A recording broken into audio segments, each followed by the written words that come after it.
मैं Malram Meena, assistant professor chemistry, LBS government college Kotputli. आज हम बच्चों हाइड्रोजन बॉन्ड के बारे में जानकारी प्राप्त करेंगे और धमाकेदार एंट्रियाज। इसके साथ ही हम देखते हैं हाइड्रोजन बॉन्ड। हाइड्रोजन बंध को समझने के लिए हमें आवश्यक है कि इसको बेसिक जानकारी होना आवश्यक है। तो इसके लिए हम देखते हैं कि हाइड्रोजन बॉन्ड कब बनेगा। मोटी भाषा में देखें तो हम देखेंगे कि हाइड्रोजन बंध तभी बनेगा जब वे कोई विद्युत ऋणी तत्व है, जैसे नाइट्रोजन, ऑक्सीजन, फ्लोराइड या क्लोरीन। तो इनसे जब हाइड्रोजन जुड़ा हुआ हो और दूसरा कंपाउंड हो वो इसमें घोला जाए, जिसके पास में OH ग्रुप हो जैसे या फ्लोराइड ग्रुप हो, तो उसमें एक तरफ कोवलेंट बॉन्ड बनेगा और दूसरी तरफ आंशिक आकर्षण बंध के द्वारा बॉन्ड बनेगा। हाइड्रोजन पर डेल्टा पॉजिटिव और दूसरा नेगेटिव उसके पास आएगा। तो एट्रैक्शन के कारण से जो बॉन्ड बनता है उसका आकर्षण वो कहलाता है हाइड्रोजन बॉन्ड।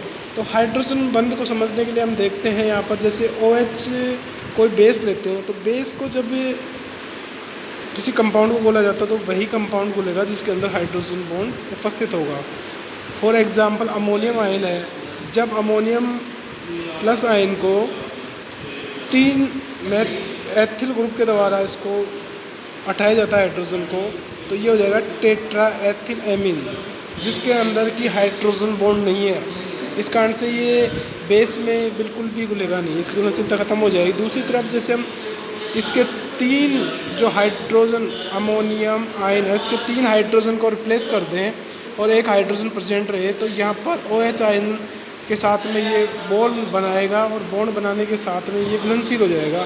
तो इस प्रकार हम देखते हैं कि हाइड्रोजन जो बॉन्ड है उसको समझने के लिए हम एक ही भाषा दे सकते हैं कि हाइड्रोजन बंध वह आकर्षण बल है जो किसी प्रबल ऋण विद्युतीय परमाणु से बंधित हाइड्रोजन परमाणु तथा किसी अन्य प्रबल ऋण विद्युतीय परमाणु के मध्य पाया जाता है। कि जब हाइड्रोजन 2 ऋण विद्युतीय के बीच में फंस जाता है तो एक के साथ में तो कोवलेंट बॉन्ड बनाएगा और दूसरे के साथ में एक आकर्षण बल से जुड़ा होगा, जिसको कि हम हाइड्रोजन बंध कहेंगे।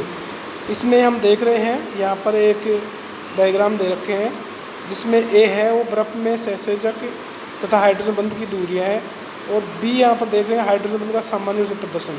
तो यहाँ देख रहे हैं हम कि OH है, फिर O जुड़ा हुआ है, तो यहाँ पर हाइड्रोजन एक तरफ डार्क लाइन से जुड़ा हुआ है वो कोवलेंट बॉन्ड है और दूसरा डॉटेड लाइन से जुड़ा हुआ है वो हाइड्रोजन बंध है। इसी प्रकार XH या XH और Y को देखेंगे तो यहाँ एक डार्क लाइन है वो कोवलेंट बॉन्ड है और इसमें एक डॉटेड लाइन है वो आपकी हाइड्रोजन बंध है।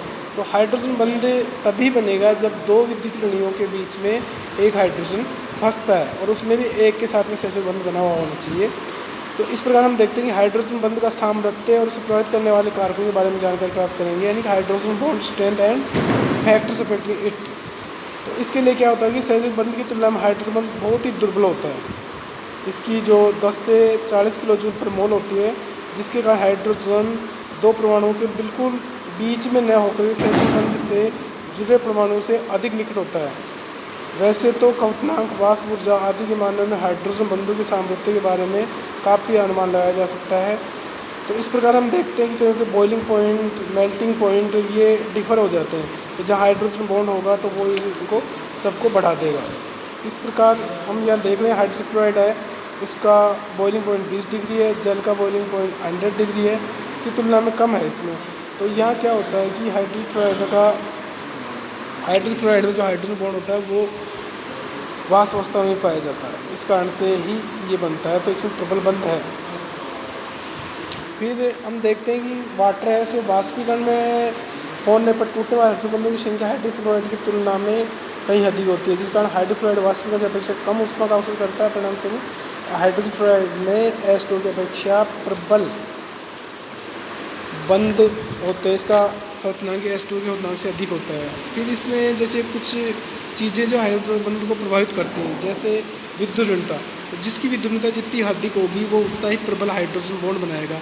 फॉर एग्जांपल जैसे फ्लोराइड, ऑक्सीजन और नाइट्रोजन है, तो ऑक्सीजन फ्लोराइड सबसे ज़्यादा विद्युत ऋणता है, ऑक्सीजन उससे कम है, नाइट्रोजन उससे कम है। तो इसी क्रम के अंदर ये हाइड्रोजन बॉन्ड बनाएंगे। अर्थात हम कह सकते हैं कि फ्लोराइड प्रबलतम हाइड्रोजन बंध बनाएगा और इसके बाद में ऑक्सीजन बनाएगा, इसके बाद में नाइट्रोजन बनाएगा, तो इनकी एनर्जी भी सी होगी। फिर हम बंध दूरी को देखते हैं, तो बंध दूरी में भी जो हाइड्रोजन बंध बनाने वाले वायु परमाणु है उसके कारण से जितनी बंध दूरी अधिक होगी वह दुर्बल हाइड्रोजन बंध बनेगा। तो बंध दूरी बढ़ने पे भी इसका हाइड्रोजन बंध कमज़ोर हो जाता है।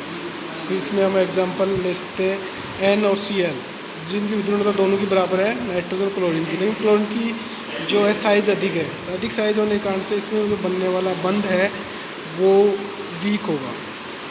जैसे ठोस हाइड्रोजन क्लोराइड की संरचना देख रहे हैं हम और HF2 आयन की संरचना देख रहे हैं, तो यहाँ पर हाइड्रोजन क्लोराइड वाष्प अवस्था में पाया जाता है और डिस्टेंसिंग है बंध दूरी की। इसी के साथ हम देख रहे हैं अमोनियम हाइड्रोजन बंध, इसमें